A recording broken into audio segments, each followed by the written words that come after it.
My name is Jason Pym. I'm an author and illustrator. I'm from the UK originally, but now I've been living in China for over 20 years. And you are very welcome to my Museum of Chinese Characters.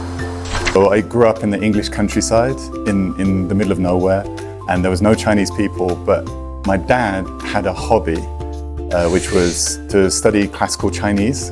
And so when I was growing up, me and my sister were surrounded by these posters with all the Chinese characters and Chinese art. And then he even, like on the weekends, he even made us play mahjong with my mom and so on.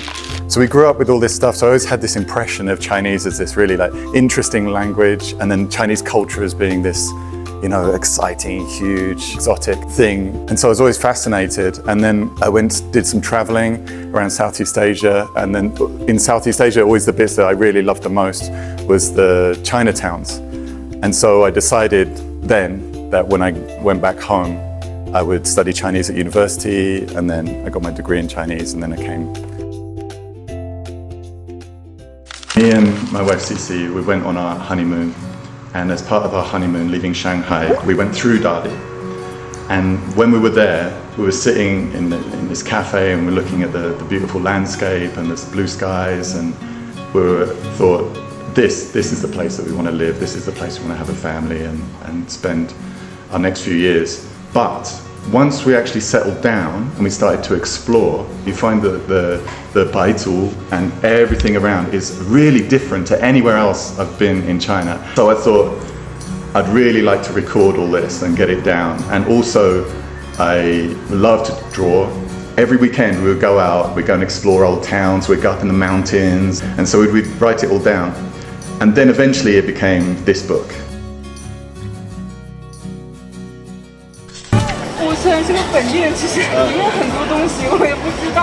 The thing that makes me happiest, really, is when people from Dali like pick up the book and say, oh, this was fun, or I didn't know about this, or, you know, like that reminds me, oh, I used to go to this place when I was a kid.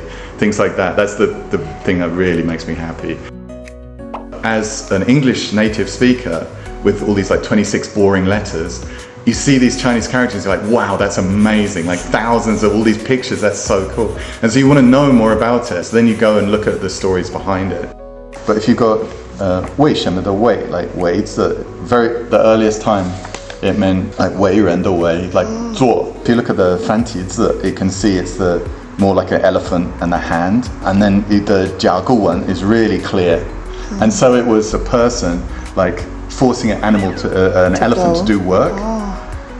So this became do, because it's doing work.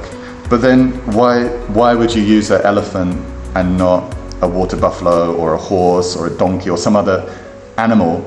It's because thousands of years ago, all along the Yellow River, you had elephants everywhere, and they used them as beasts of burden, they used them to plow the fields.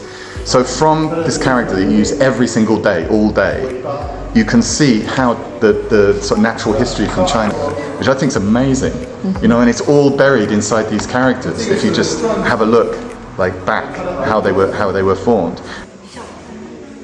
这是耳朵，眼睛。We go home back to the UK quite often, but then about sort of 10, 15 years ago, it happened that we go back. And the first week I was so excited to be back and, you know, see all the things that I missed. But after about 1 week, I was kind of like, okay, I've had enough now. And then I really started to miss the food, especially. And then the weather, like living in Kunming or living in Yunnan, you're really spoiled because you have this perfect weather every day. And British weather is not fun. I do not miss that at all. So once it got to the point that when I'm here, I can be here for, you know, years and not even really think about the UK very much. Whereas when I'm there, I really start to miss being here. So that's from that point when I started to think that, oh, this is my actual home. This is where I feel comfortable. This is where I can relax. That's when I felt more that it shifted. I think sometimes the term 老外 gets misunderstood, but I'm very, very happy to be 老外. And I will always be 老外. Even I've now lived in China longer than I lived in the UK. So more of my life has been here than anywhere else. And, you know, my family's here, my son grew up here. I always feel like the more you know about China and Chinese culture or Chinese language, the more you realize how much you don't know. So there's so much more to learn and understand. So I always feel like catching up a bit. Chinese people are so welcoming. You are, of course, you're an outsider. Of course, you're like Lao Wai. You're not Chinese, but that doesn't mean that you can't be part of the community. Of course, you're still part of the family, and you're just welcomed like, one of their own.